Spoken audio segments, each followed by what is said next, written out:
Zoom account.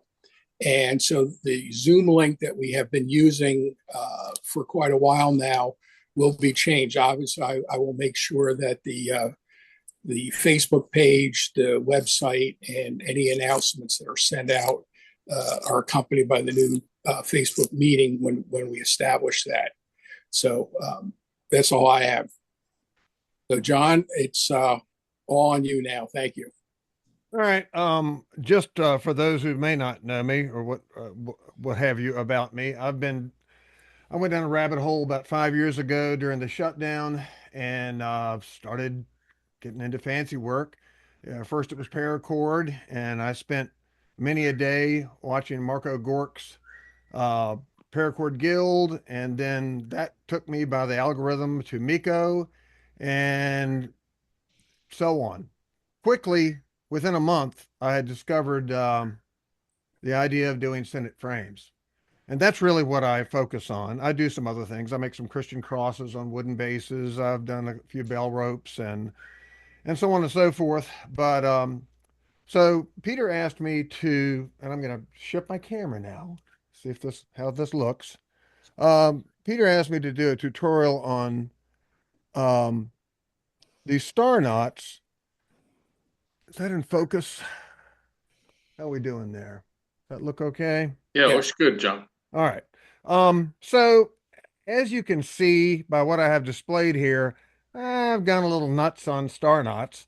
The primary reason that I've aimed at star knots is though I really like rose knots and use that in my logo, they're kind of floppy.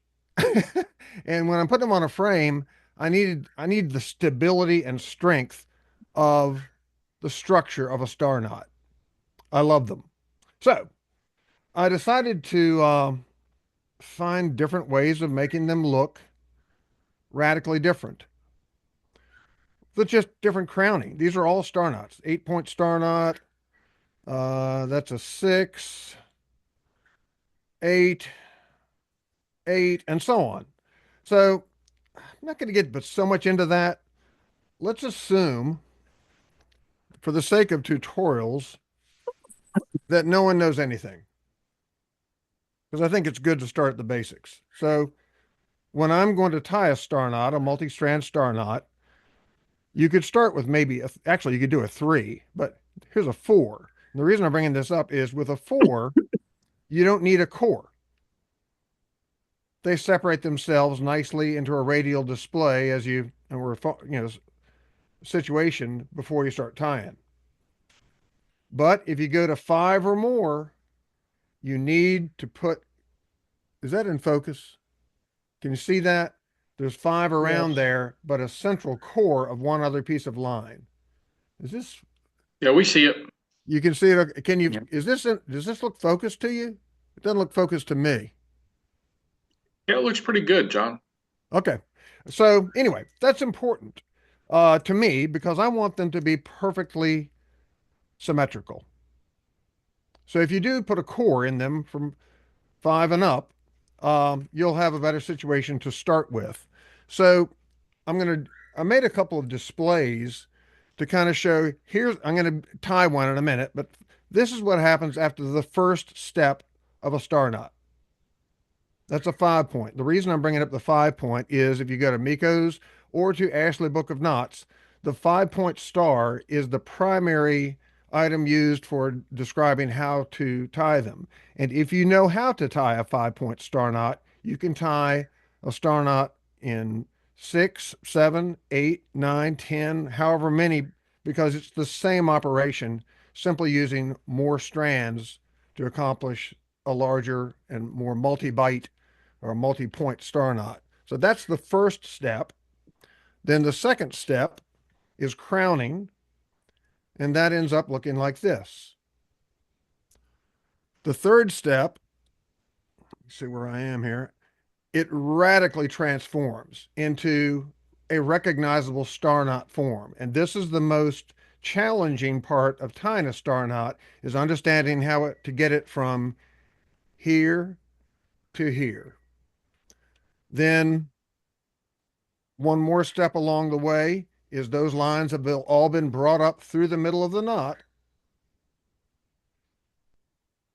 And the back part is pretty much finished.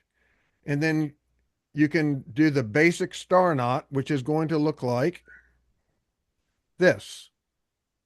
Now, if you use softer line, you can close up that hole, but with a harder line, you're going to have a hole of some sort,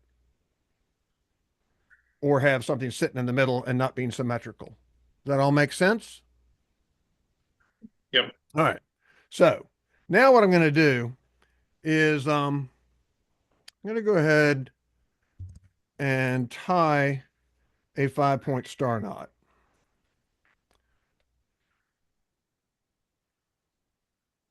So starting with any line, twist and loop it under.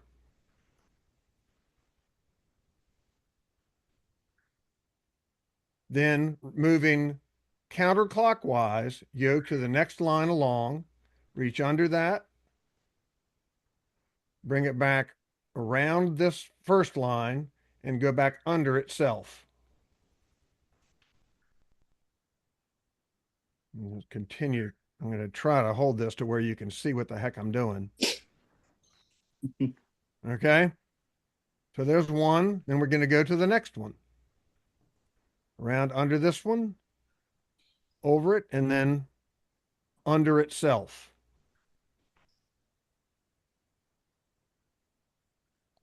And the next one. Same operation.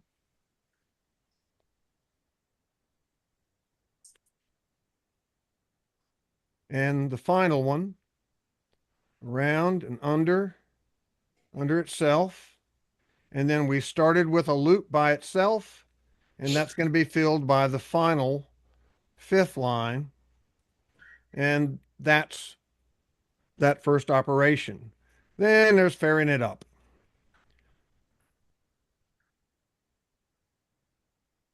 This is the quick and easy part of ferrying this up. There is one step where ferrying it up takes some time. I'll try to get them as even as possible, even though they're going to, there's going to be quite a bit more adjustment as you go along. So that's fair to middling. Then the next step is a single crown in a clockwise fashion. So start anywhere, go over one, over one, over one, over one, and we started here. So we're going to go back under that one. So step 2 is completed. So the easy parts are over. The rest, for those that are not familiar with tying these, is hard to look at. So I'm going to do my best to explain what you do to create a star knot out of those, after those first 2 stages or operations. Any one of the lines you can start with, and it's extending underneath one line. You're going to go around that line, back under itself. And when you do, as it comes through, you'll see that it runs parallel to the one to the right of it. Another way to gauge, so you're going to run parallel there, then go down through that hole. Another way to gauge it is counting from where you started over 1, 2 bites, and then you go back down through there. And I always move around clockwise when I do this. So here's the next one. Here we have one. Oh, another key on this is when that goes around, it needs to go on top of the loop that you started with. So you're doubling that. So let's do another one. Around under there.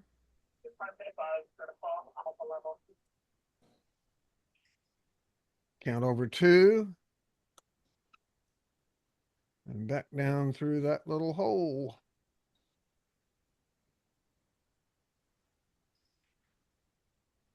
And the next one.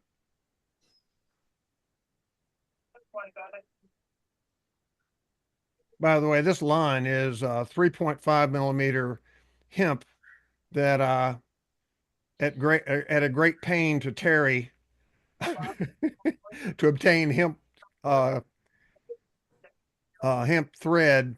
He made this for me about a year ago. I have a specific aim for it, but I just haven't used it yet. And around the corner, up through there. Count over 1, 2, back down through there. And one more. You'll know when you get to the end that you're going under 2 lines here. That you've gotten to the point where you've come full circle.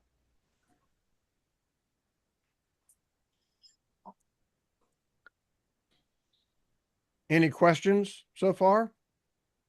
You're making it look really easy. Well, I mean, this is what I do. All right, now let's flip this thing over. And this is the most time-consuming part, so I may not do this perfect. I'm just gonna fare these up. But every one of these lines with the first loop needs to be fared up. I don't care how tight you tie it in the first place. It's going to need to be fared up, both for shape and to take out some of this slack. I've never been able to do anything other than have to take out some of this slack. So pull a little here, follow it around. The one on the right-hand side is the one you're following. Around there. Then that loop goes around here. So pull, give that a little pull, then across, down, and through there. And you do that all the way around. Or actually, you do it until you get it to the shape that you want it and how tight you want it to your satisfaction. Easy with a 5, not as easy with a 6 or an 8 or a 10. Because with a 5, you can kind of just pull these in fairly snug. With anything else, you have somewhat of a gap here in the middle that you've got to shape the way you want to. And it's a lot more fiddly. Or as the Scottish say, I think, tiddly. John, as you're fairing this up on the back side, is that going to be final tension, or will you have to leave a little bit of slack for other strands to pass through? That's a good question. Some of that is determined by how hard the line is. This is pretty doggone good hard line. So yes, you can't.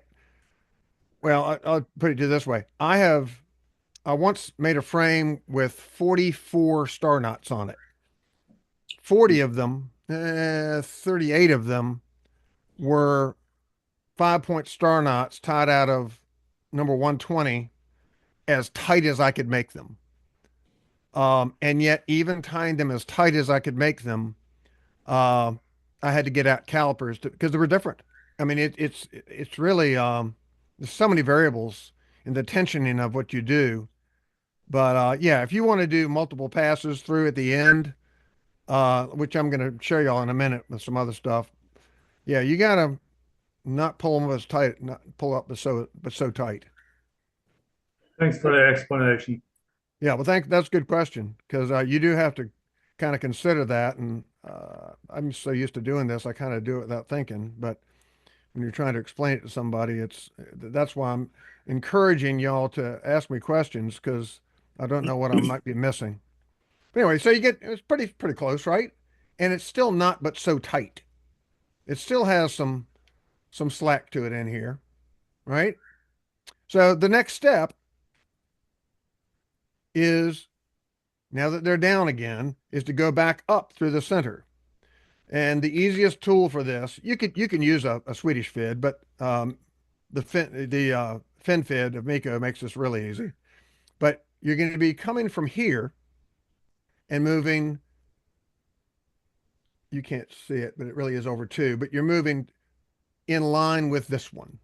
You're moving to your left as I'm sitting, from right to left and going up in there.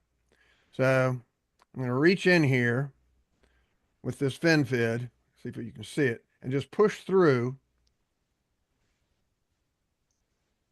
And then I'm going to feed this one into that. Is that, can you see that? Let me see if I can. You're moving this line into that hole. So I'll do it and then show you what happened. So now you have a pair here. Does that make sense? Yes. And that happens all the way around. Isn't that called a Swedish fed? This one is a fin fid. This is actually a grip fid. This has grips in it. So that this line is a little bit too small for it to be really effective. But if you put this through here like this, and I stick that in there, it will pull it through. So you don't have to That feed ma- it through. It actually has grips in here. Yeah, that makes it a lot easier. Way easier. It is the Yeah, right tool for the job. I had to use forceps. Yeah, you can do that. Yeah, use or hemostats. Yeah, That works. hemostats. Yeah. Yeah. But so that's a little. Hold on, I gotta fiddle with this. Okay, there we go. So a quick question, where do you acquire that FID from? The FID from Miko Snellman. He'll make them for you. If you just reach out to Miko and say, "Hey, man, I want you to make me a fin FID," and find out when he's doing it, because he usually does several at a time. By the way, now I'm pulling these all through individually. Pretty hard. This is a pretty good tug because you want these all tight. Okay. And then I go around the edge and get these all parallel and looking in order. And now we could do a number of things because they've all come back up the top. I could do a crown, or just to do your basic, finish it as a your basic star knot. I'm going to take the fin fid and come back up from the bottom of these loops, of these points, and find the right one to go through here. Do a third pass. Yeah, third pass, correct. So I mean that's the basics, right? Is the third pass. But you could stop it too. I mean, you could stop it too and finish it off, and that's one of the possibilities. You know, one thing I've never learned to tie, and I need to look at it. Have you all heard of the of Jesse Eves, the Evening Star Knot? No. Ought to do a tutorial on it. Pat Spearing, when he got to know, it's actually it was in, I don't know what issue, but it was in it was featured as a new knot in Knotting Matters some years back. But Jesse Eves was quite the maker of Senate frames, and among other things, and salt of the earth individual. All right, so and I usually do some fairing on this and get it to try to shape it up a little bit better by pulling back out on these and trying to get them as centered as possible. But now, one other thing you can do, which I'm not going to do on this, is you can then take these lines that have come out of the bottom and run them through these pairs beneath. You could actually run them under there, and then everything's tight as a tick. But you don't really need to. With hard line like this, you could just clip this off and you've got a finished knot. What do you do with that button on the bottom I cut it that off. you started with? I Just cut it cut off it off. Yeah. and glue it? You don't even have to glue it. I just take some Really? nippers and cut that sucker off. And it's still fine. Okay. So here's the thing. Here's what I've prepared to do. I'm guessing that most of you know how to tie a star knot already. Just guessing. I don't know. But I laid up Wrong. I laid up a 6 and an 8. I think I want to do the 6 and do some of the fancy crowning that I do. You guys cool with that? You still interested? Yes. Absolutely. All right. Yeah. Because the 8 is a little more over the top, and well, I mean, I've got it really, I could do it, but it's 8's longer, but I haven't quite finished this. I was just doing this before I got on here. I like this. I like this line though. I haven't really done much with it. I had gotten some line from Skip Hips that was hemp. It was actually darker colored hemp that he had gotten from Europe years ago. Forget the name of the company. Um, anyway, it was on a spool. It was like 300 feet of it, and I was using it for I think it was 3 millimeter, and I was using it for making Christian crosses. And then I knew I was running out, so I ordered some, and they sent me some. Same looking spool, same specifications, loose as a goose. It was so limp you could buy garden twine and it would be better. So I sent it back, and they never did. I think it was Langman. If anybody knows Langman. Anyway, Yeah. so I was like, daggone it, I really like hemp. I wonder if Terry can make some hemp for me. And he's like, I don't know, man. Let me. He reached out to his resources and found out that he could get some hemp thread and made up this line for me. And I've got a bunch of it, but I haven't used it for much, but I intend to. It's a really nice line.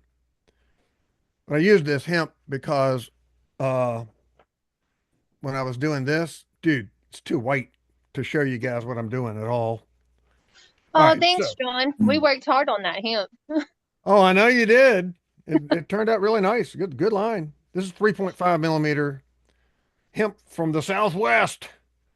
All right. So what I have discovered in over just from trial and error is that if I go ahead and do any kind of a crown on this right now, it's going to be bunched up. So, but if I trap every other line down and only Three leg, right? only crown 3 of the Three, 6, it's 3 legs. Yeah. and I can go here, here, and there. here. Whoops. And that makes for a neat little mini crown in the beginning and ends up with a much tidier arrangement no matter what. So that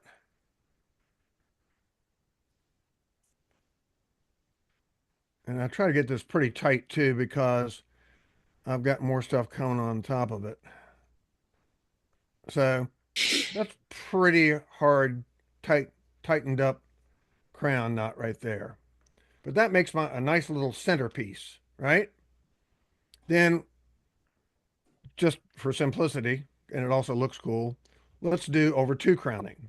So we're going to count over 1, over 2, over 1, over 2. Also, the key on this, let me start over in case you guys are not doing a lot of over 2 crowning. Where I hold my hand when I'm doing this is a key to not making mistakes on it. So I keep my hand here, then over 1, 2, and then grab my thumb underneath and hold it. So the one that's furthest back is going to be the right one. Over 1, 2, over 1, over 2, over 1, over 2. And here's where we started. Pull that a little, and we're going to go to another one. So over 1, over 2, through that first hole.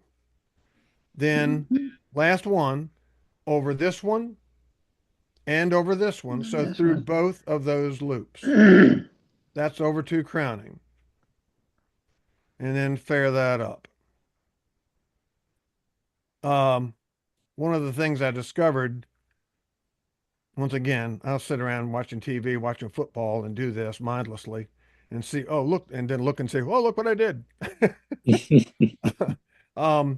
If I hold my thumb on the top of this one, because this is going to want to climb all the way up and get tight and cover all of it. That's what it wants to do. But I prevent it from doing that by holding my thumb on top and giving it a pretty good snug. I don't know if these are long enough for me to do the really fancy one, but so then one of the most natural things to do now is to do another over. That's not quite right. Hold on. Another over two crowning. That's pretty good. What I did on one of my more recent videos, a tutorial on this one, is I went straight down, actually, and then under here through these two, then back up the next notch on all of them, and then did over two crowning again, and then back down through the points. That's what this is. Looks cool, but you can't do it with a 6 very easily. Well, I'll take that back. Hold on, let me find it. This one, this is a 6 that I basically did that with. Turned out pretty cool. But let's just do this. So let's do another over two crowning. So over two, over two, over two, over, whoops, come here, over two, over two.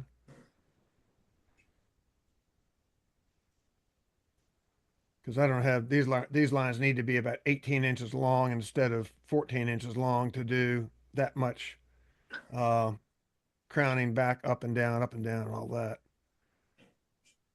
These are 14 inches. That was 12 inches. So more than you need. 10 inches would work and give you still room to play with it. So here's what happens though when you do this. This second pass of over two crowning will not want to hold its shape, but it makes it look like a rose knot. Matter of fact, these guys, that doesn't look like a star knot at all, right? And you can do that. These are a real pain to do, by the way. But so at this point, this doesn't look good, but I'm going to go ahead and pull them down through the points. Then there's enough friction as they run through the points that I can fair up the over two crowning properly.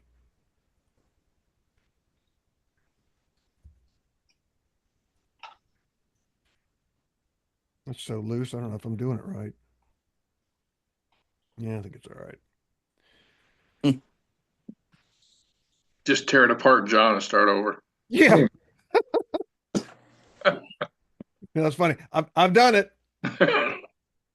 None of us have ever done that. I was talking to Skip about that one. He goes, dude, I just throw them away. And I'm like, yeah, well, you know, you could.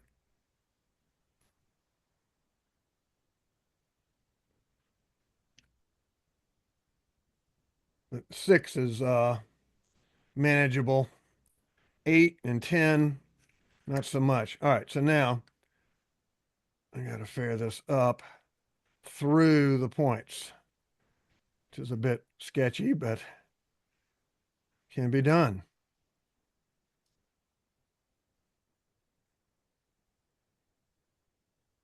But as I guess you can probably tell, I have a lot of fun with this. I am on my frames, I'm determined to never do two the same, and I never have. They've all been different.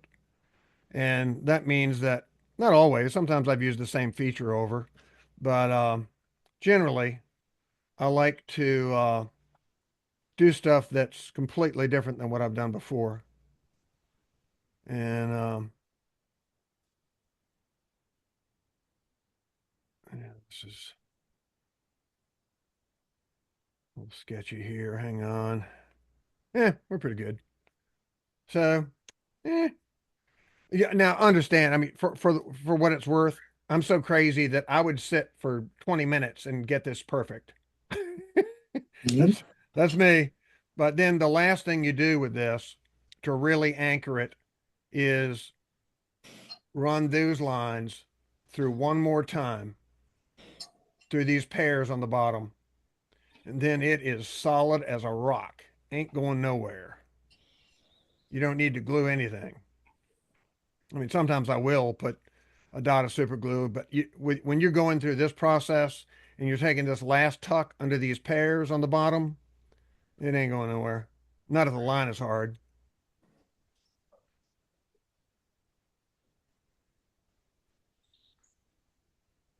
But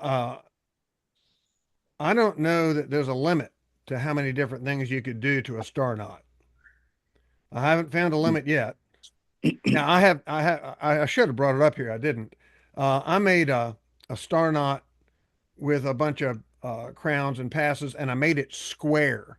Now, admittedly, it's hideous, but it was different than anything I've ever seen. It was like, good night. I hope I don't, ought to be burned. But so anyway, let's trim this off.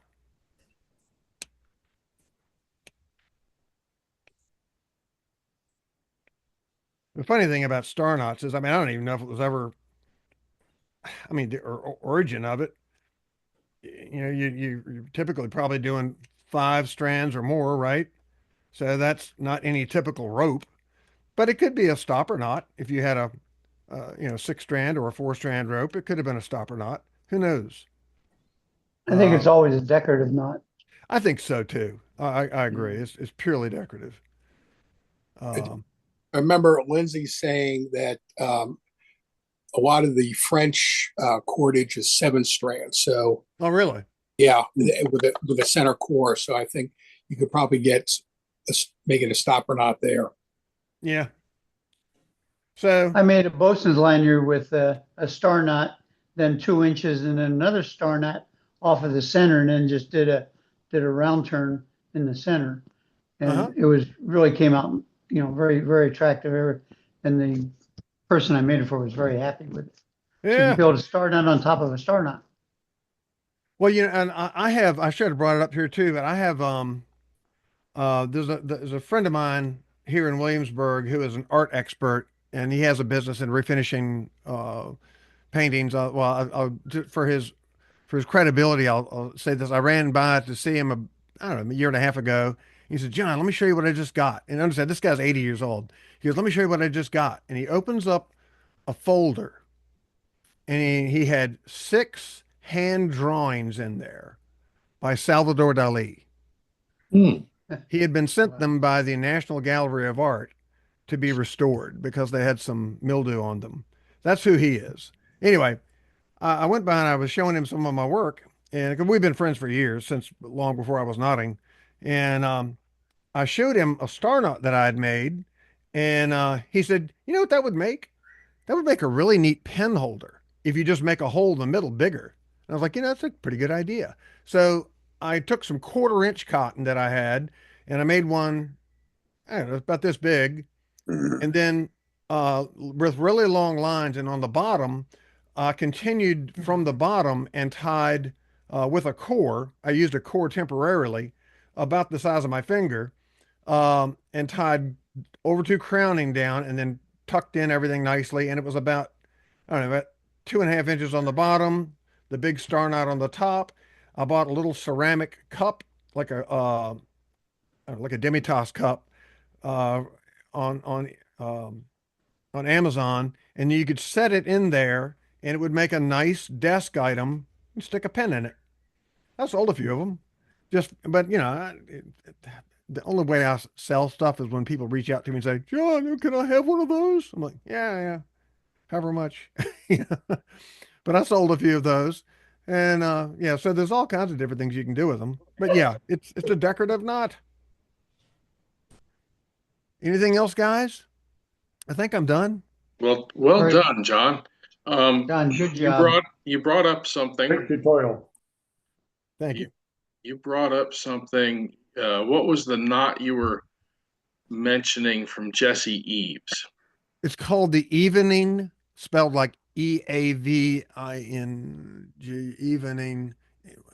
evening star knot, and it's Okay. in one of the guild. As a matter of fact, it said it was in issue number something or other from Pat Spearing. I looked it up and it wasn't, but apparently it was a featured new knot, new fancy knot, um, in the knotting matters. Number 125. 125. All right, there you go. Yeah. But I have thought of doing a tutorial on that. I have a tutorial that was done blow by blow and a verbal description of how to do it. I've never tried it, but Pat Spearing definitely went to the trouble of trying to document that, and it's probably in that episode. I mean, in that issue. Yeah, I would it guess. was mentioned in that index that that was written by Pat Spearing. Yeah, yeah.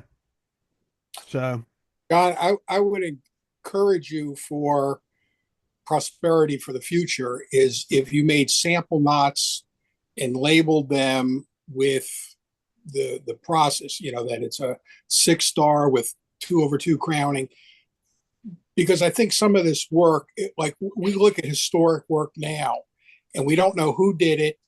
We don't know much about it. And I think it would, for the future, I think that labeling these things with the creator and also actually what it contains in terms of the knot is something that's really important for documentation for the future. So I would Peter, encourage. do you mean beyond the videos that I've made?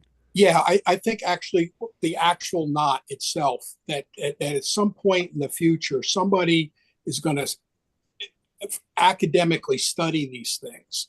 And I think having the information on what the cordage is, what the size was, how much you started with, all the details is going to be an extremely important thing for the future for documenting knots, who made them, how they were made. And I think a lot of, like I said, a lot of the stuff now we see, that information is totally lost. It looks beautiful. I know you've talked about some of the Senate frames. In some cases, we don't know who made them. That's right. And I think that information is extremely important. So I would encourage you to do as much documentation as you possibly can. Yeah, it's that, and like I said, and most of y'all have been at this longer than I have. I tell people just God dropped this in my lap. I recognized what it was, and I've been running with it ever since. But over the past 5 years, I've learned a lot, and from a lot of people who freely shared that information, whether by a YouTube video or from books. Matter of fact, in my next video, I'm getting ready to do a kind of a review of some of the books that I have found great value in. But yeah, it's kind of unsuccessfully, but that was the big impetus of when I started out the kind of podcast like show on my channel called We're Not Talking, interviewing Jamie White and Des Pawson and Lindsay Philpott, and that's a lot of how I got to know a lot of people around here too. In this realm, was just not being shy and reaching out to people saying, "Hey, can I talk to you on camera?" And those videos that I've made are very unpopular, but I consider them important because this is an obscure subject among obscure subjects. And yeah, I mean, Senate frames, what I do was a one-off always. No one knows who those guys were except for the people we know in the last, 50, 60 years. Nobody knows who made them. And the museums don't seem to give a darn either. But I can give you firsthand knowledge. I have one right now. It's absolutely beautiful frame that's on the Chiefs quarters on the USS Midway. yeah, And they said, "Can you repair it?" And I says, "This thing was tied 100 years ago." Literally, I mean, it was. There's nobody that I could think of that could duplicate it. By the way, Lindsay Philpott's Decorative Knots is where I learned how to do the star knot. His book, without being what you're doing, of course, you made it look a little bit easier, but his star knot explanation in the book is fairly easy to follow. And I pulled my hair out for 6 months trying to tie that. well, I'll tell you this, and this is another thing that with regard, not to be talking about me, but so much, but when I first started doing this, I'm an old guy that lives alone, and nobody around here ties knots except Howard. I didn't know Howard then, but nobody in my neighborhood. And so when I learned something, I after I made the first frame, Mac McKenzie down in Australia said, "Show us how you did it." So I was like, "All right, I don't know what I'm doing, but I'll show you what I'm doing." And I posted a video on Facebook on Ropeworks group, and he goes, "No, you need to do a YouTube channel." And I'm like, "Oh, great!" So I had to figure that out. But especially the first, I don't know, 6 or 8 months of videos that I did, I was learning something the day before and then doing a tutorial on it, which is not optimum, just isn't. But it was what I was doing. I was like, I'm excited that I've just learned how to do XYZ, and here it is. So many of those early videos don't show the expertise that you get from doing something over and over a period of time and learning tricks and time saving methods that you do get. Um, but I'll tell you that this community to me is an amazing community of people from all over the world, diverse backgrounds, but have always, in my experience, been willing to share whatever they know openly, freely, and with excitement that somebody was interested. It's a wonderful thing. It really is. It's endearing to my heart. And it's a pat on your back that you're willing to share it with us. Well, I love doing it. I love sharing. And Emery, I appreciate what you said. I looked at the star knot for a good long while, and I have had Ashley's my entire life. My dad bought Ashley's in 1945 when he discovered that it existed because they didn't have the internet then. He didn't know it was existing in 1944. But I've had that book my whole life, and then most of it I didn't get it. And then one day, and I tell people this because honest to God truth, one day in 2020, all of a sudden I could understand it. I could look at almost anything and go, oh. And the star knot, I couldn't get from a written publication. I could get through the first 2 steps, but it took Miko Snellman's 5-point star knot video for me to watch somebody monkey see, monkey do. I was like, oh, I get it now. So that's why videos are important to me. It's how I learn. Been there, done that. It took me 6 months to learn the star knot. And I watched, I don't know how many videos. And that's why I said Lindsay's Phil book just for some reason just clicked. I forgot one other thing that I was going to say specifically in reference to this. When I first started doing videos and, I would learn how to do something, I was talking to my buddy Skip and I'd say, dude, there's already 10 videos, tutorials on how to do that. And he goes, yeah, but people learn different. And my case in point, I was trying to learn how to tie the single strand 5-point star knot, and I was not getting it. I was trying to tie out a paracord, and I watched 7 videos on that on YouTube. And it was the 7th one, the guy freaking explained it so I could understand it. And I was like, oh, then I could do it immediately. But so I totally digress on, I've done a number of videos that other people have done tutorials on because maybe they'll get the way I do it and some people won't get the way I do it, but that's okay. We all learn different ways. Yep. John, I taught aviation for years, and people think there's only one way to teach how to throw a switch. I could teach you how to push a switch in an airplane 4 different ways. And I didn't care which one you learned, but you needed to know how to properly throw that switch. And there were multiple techniques. And I agree with you that you can watch a whole lot of different tutorials until one shows you something the others didn't show you. Yeah.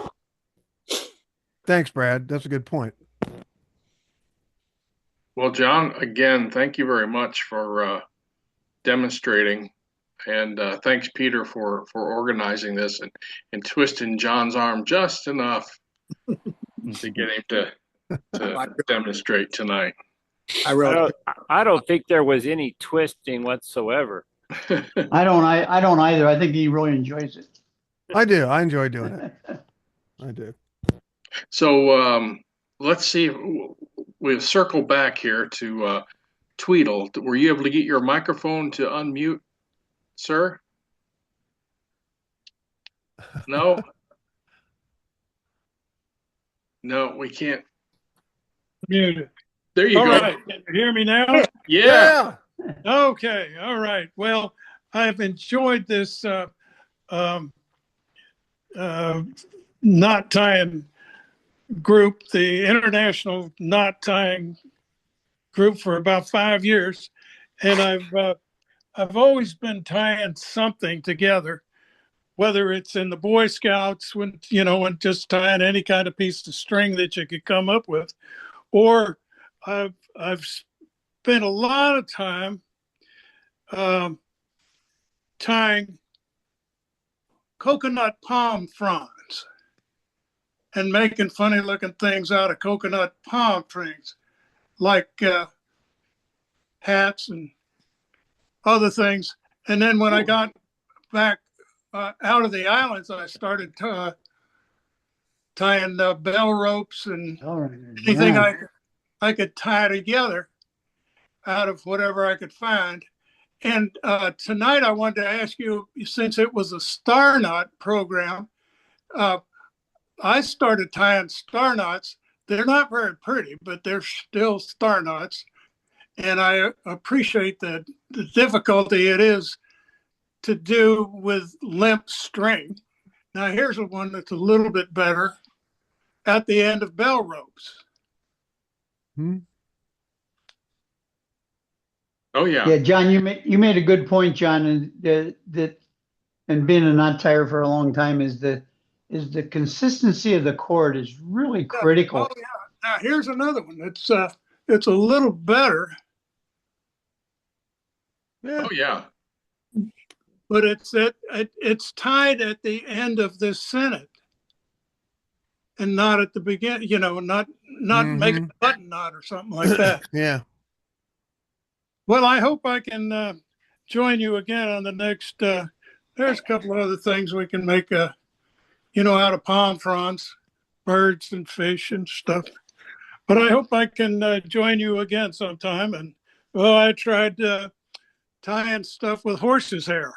That's a trick. Have you tried that? No, thank you. Right. Okay. Call me again.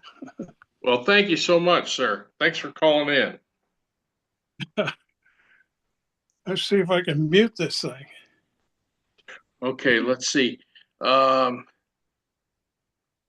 was it? Let me see. Grover, didn't Grover have Grover. Are you still with us, Grover? There you are. I see you now. So you had a question about a single-stranded bowline on a bite. A single loop, Yeah. rolling on the bike. Let me see if I can. Yeah. I don't know if this will be plain enough or not. There it is. Now, okay, it's reversed. Sorry about that. But Only reverse to you. We can see it normally. We saw it normally. oh, okay, good. That's Zoom for you. So everybody that's tied the bowline on the bike used to the two loop. But I guess it was about 10, maybe 15 years ago, I came across a bosun that he had the manual, and he was kind enough to loan it to me for a day or so, just because I wanted to see what kind of knotwork one would be in there. And I had some experience on splicing eyes into Samson line, double braid. And of course, it covered a little bit of that as well. But the single loop bowline on the bite really struck me. And you can see I started out with the diagram, but I failed to complete my diagram. And I'd like to have some help if somebody else can guide on that. I looked in my Ashley's and could not find anything that was recognizable along that line with the knots tied on the bite or the single loop knots. So I understand that it may take a day or three to for anybody to come across it, but feel free to message me through Facebook, or I don't know if you've got a way to text to me or not. Some guys do, I think. So Grover, I did a quick search during John's demonstration, and I found a YouTube video of a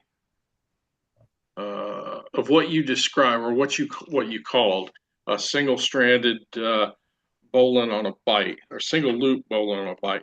But to me, it looks like a figure 8 knot. Let me share it here and see if that's what you are looking for.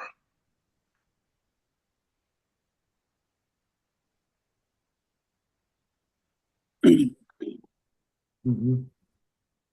If Johnny hasn't tied it, it's not a knot. Yeah. You think that might be what you're looking for? I really don't. Who did that YouTube? Johnny Peart. It's Knotting Knotters, or Knotting Knots. Knotting Knots. Oh, John Knotting Peart. Knots. Yeah. Yeah, I've watched him do some stuff. Yeah, he's a good guy. Yeah. Take a look at that one and see if that is it. But to me, it looks like a figure 8. Yeah.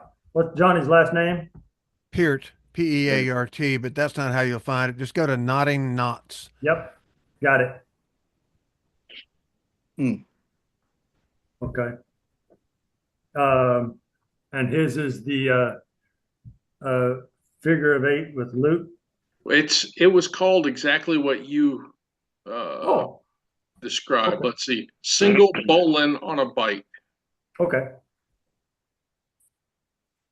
Good, because that has perplexed me for some time, and it was out there. I wouldn't have called it anything else other than what I read. So the search continues, and I may be near the end of it. I do have one more question for you guys that do round sentence. Let's see, the coach whipping. I have a core, and it's just the right size. That 6 strands of number 36 goes around it and fills it up. But when I do the coach whip, there's still gaps. Is interweave always required on something like that? When you do coach whipping, and you I don't know if you've ever watched my videos on that. I've done. I have. Yeah, go to the second one, not the first one. Yeah. What I have often done is you get finished and you've got say it's 4x4, right? Yeah. Which essentially is 4-strand ram braid tripled or quadrupled, right? Yeah. Around a Yeah. core. So if you get through, hopefully, if it's got gaps, you're gonna simply have to go back and get a lacing needle and put 4 more strands in there. Okay. By hand, and that works perfectly. You got Okay. it allows you to have control over covering that, and if it's really, really, really tight, it's a pain. So it becomes something where you've got to do it enough to get a feel for it. Okay. All right. Unfortunately, Well, because what I was doing, it was 6 strands, and I was doing triple. 3 passes, yeah, And I found that there were still gaps, and yeah. so Add I just one more. haven't had time to go on with the interweave. So Yeah. thank you, John. You bet. John, I have one thing on the I called it a Swedish fid that allows you to put the cord through the center. You said Miko Feldman. Is that M-E-K-O? It's Mikko M-I-K-K. Snellman, Snellman. He's the president of the guild, of the Okay. European-based guild. As you saw, I made that boat bumper out of some line that one Yeah. of the fellow knot tires made. Yeah. He gave it to me at the International Guild meeting. He says, "Here, Emery, here's 50 foot." And I said, "I need something, do something." But using a regular fid was okay, but boy, a Swedish fid really would have made it a lot easier. Well, And these guys, I they're mean, you can't- fabulous. Yeah, the you can't the beat them. there's a guy who makes and I think he aims them at probably paracord or something, but they're called grip fids and they're really skinny. But this looks like a Swedish fid. And he makes Yeah. them in various sizes and he makes them all custom. This is Miko Feldman. Miko Snellman? Snellman. Sneldman. Yeah, Sneldman. But he is as good as anybody on the planet at making rope working tools, period. Okay. So you got his own website? Yeah, Yeah, I'm going to copy it and put it in the chat for you. there you go. Okay, thank you. Yeah, because I needed one desperately last week, this just 2 days ago when I was doing that, trying to tuck in the ends and make it look really nice. I did it, but my hands are still sore. Yeah. It's in there. Hey, Grover. Yes. We Hey. were looking at one of our knot books. Hold on, I think we found it. Okay. The ball line, the center ball line on the bike. The G&H book, plate 12, figure 213. 12. And Yeah. the Hetzel and Vermont. Figure 213. Does it say tie in the usual manner? Yeah. Yeah. Hey, you got first method. Just saying. If the first method don't work, go to the second one. Yeah. Okay, what book is John, that? John, I think we've got an idea for a new T-shirt idea. Yeah, that is a good idea. I think that's the Hensel and tie in the Vermont. usual manner. It's the Encyclopedia of Knots. Yep. Yeah. It's only Vermont. Hansel and Gretel. Yeah. Yeah. What's the plate and page numbers? Hold on. 213. Plate 12, figure 12. 213, Page page 213. 38. Three different pages. This is a 138. Oh, this is the newer book. Oh, sorry, What was this the is a page newer number? book. Page number again was On the newer book, it says 38, but that's the page number on the newer book. 38. Okay. Hey, guys, if I can't find it, because I've got what I think is the newer book, but it's got a picture of the guy tying a Senate while in a chair facing the window. I don't have your cover. No. No. I I bought don't have mine your on cover, so the page number may be different. I bought Yeah, mine on eBay or something, and it looked like it was brand new. It was a recopy, but it had been in some prison. I Yeah. bought They didn't use it.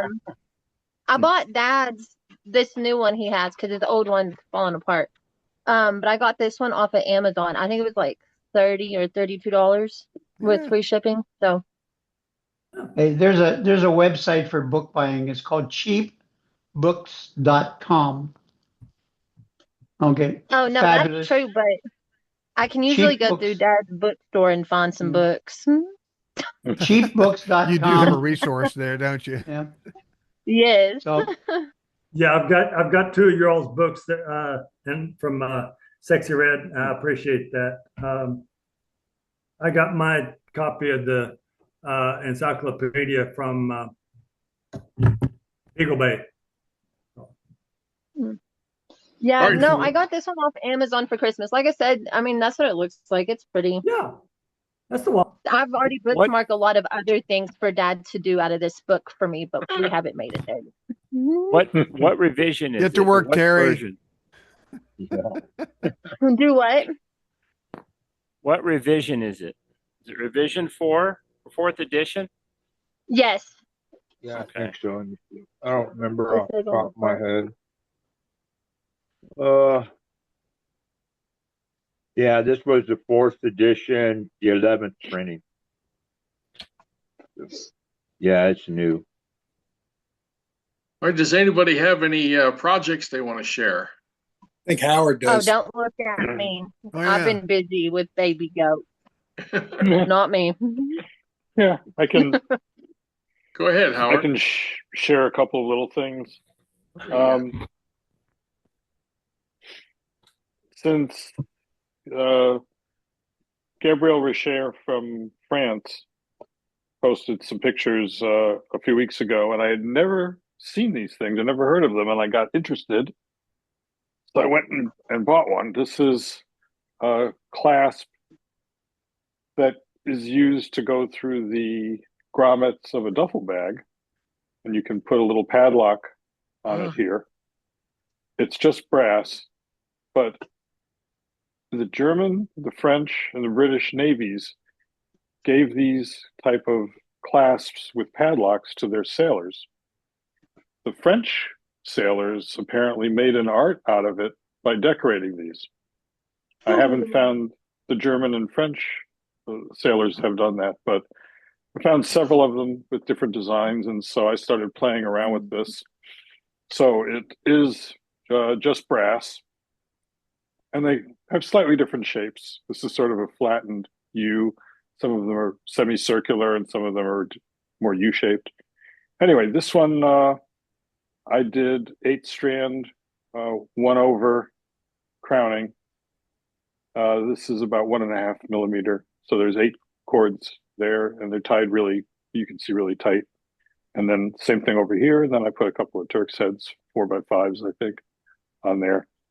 And then I'm working on the handle. So what will be down here is a handle and some kind of knot and tassel at the bottom to finish it up.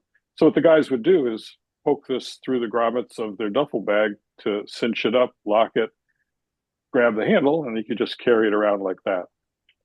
I saw those. That was pretty cool. I have not seen these in any books. I haven't either.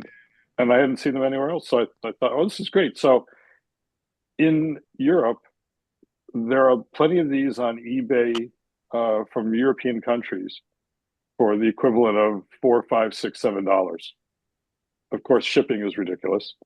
In the United States, there are a bunch of these on eBay in the US, and they're all going for $40, $50. So I bought one. And hopefully when I get over to Europe next year, I'll pick up some more, because I think you could make a lot of really cool designs out of this sort of thing. Yeah. And John a duffel bag lock. Yeah. Mm-hmm. Yep. Sailor's duffel bag lock. If you look on eBay, you'll see them. John suggested, as we were talking about different ways of constructing these, to splice a line here. So I've got some 4 millimeter cotton, just a standard eye splice around the middle here, and tapered. And then I decided, amongst several things that I tried, I'd like to do 8-strand coach whipping doubled. So these are 16 strands, and it looks gorgeous. When I've done it, it's a beautiful pattern. So I'm doing square. What would it be, John? It would be 8-strand square braid. It's basically 4-strand rand braid. It's 8-strand square with a core. Yeah, yeah. 8-strand square doubled. With no, a wait, core. how many strands? 16? 8. Yeah, so it's 8 strands doubled. Okay. So when you do it, and I took it all apart, but when you do it, it's like a twill weave: over 2, under 2, over 2, under 2, and square. So it has 4 sides to it. It really looks really nice. And then you need to do that T-shaped Turk's head. Yeah. Turk's head, T-shaped Turk's head on the top here. But my problem has been I've not been happy with when I start it, I can't get all the crosses up tight and close with the doubled strands. It covers the core real nicely, but getting started, it leaves some gaps here. So I'm still playing with it. I've probably done it and taken it apart about 6 times. So eventually we'll get it. Anyway, I just thought that'd be interesting because It is. I It's hadn't cool. seen until recently. I'd never seen these things. And I'll show you one other thing real quick. I think most of you who've been in the service have seen these paddles. I did not Retirement make paddles. this. Yep, retirement paddle. I did not make this, but I'm just bragging on my significant other, Denise. Finally retired, 30 years active and reserves, and then 10 years as a contractor in Spec War Group 2 Medical, working in the clinic. She retired as a Master Chief.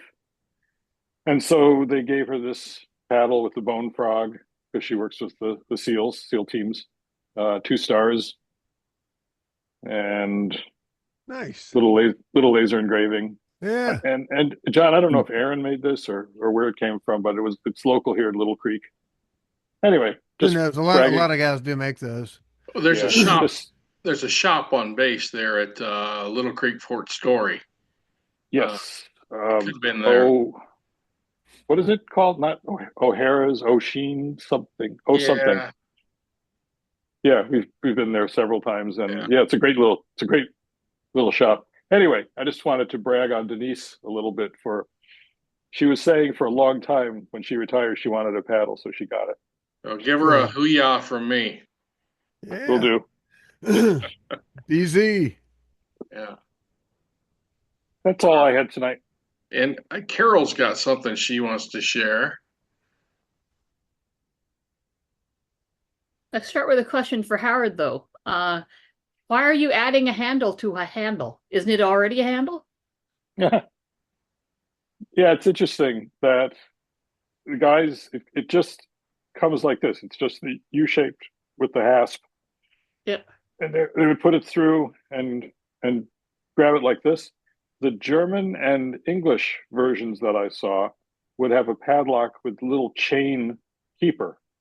Mm-hmm. But the French attached these handles, and some of them they would put a sling on the end so you could attach it to the other end of your duffel bag and throw it over your shoulder. Mm-hmm. So you'd have the lock and a way to carry it. So anyway, yeah, it's just an interesting design, and it's an interesting piece of history that I hadn't heard about until recently. Yeah. So I have a question. Anybody going to Tasmania? I had really wanted to and talked to Barb about it, but we're not going to be able to make it. Nobody going to Tasmania? That's No, only I've 2 weeks heard- away, right? Yeah, it's 2 weeks away. I haven't heard of anybody going. It's a $1,700 round trip too. I think Okay. Bob Dollar checked into it, but he had some issues last time trying to get there and couldn't acquire all the correct paperwork, so he didn't go last year. So I don't know. There's some tricks getting over there, I understand. Thank you. Take it away, Carol. yeah. So I was going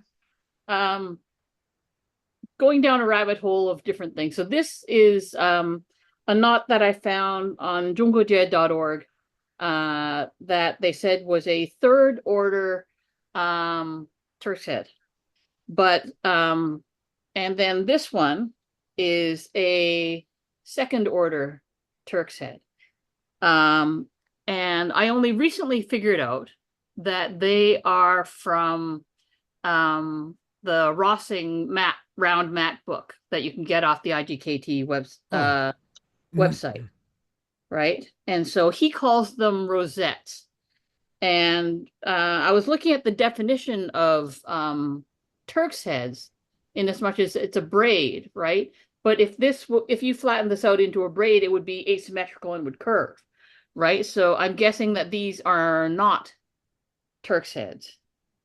And so I was trying to what I wanted to do is make these guys on a Turk's head mandrel like we saw last month or the month before, right? And so I was trying to figure out. So this one is a three byte 5-part. And I was trying to figure out, how it would work if you could do it on the mandrel. And I'm not 100% certain you can, but sort of I am anti pin board, flat pin. So I was just trying to figure out a different way to do it. And so this one is just a regular 6x5, and this is a 6x7. And I was looking into, so again, there's one of the creators, not guys on jungojed.org, did what he called hemispherical Turk's heads. And so this one is one of them. He did 2 of them. This is the second version, and this is the first version, but obviously this is 5 in the middle. And so I just tied a 5x6 Turk's head trying to figure it out. But as I was looking at these, again, these ones, I was trying to decide if these ones and these ones were related. In this one, even if you arrive at it independently, is the same as Rossing's rotating rosettes, right? Not the same as the rattan rosettes that he talks about, but the rotating ones. But again, in the same book, so it's the same sort of thing where it's like a riff on the Turk's head knots. But I was just trying to figure out if I could do these on the mandrels, on the cylindrical mandrels or not. And I think you might be able to. It's like with this one, you can see the where it dips back for I don't know if you want to call it a second pass or something like that. And I think that if you have the ones with 4 nails on each side, you can use one of the interior nails to do it, such that you don't need to pin it down to a board. But this is just random neuron firings and knots that I've tied recently. Cool. Yeah. So having done a bunch of them, I found putting on a foam board with the pins works much better than on a mandrel. I know that, and yet I always trying to figure out a way to do it without pinning it down to a board. Okay. Hey, Grover, this isn't the knot you're talking about, is it?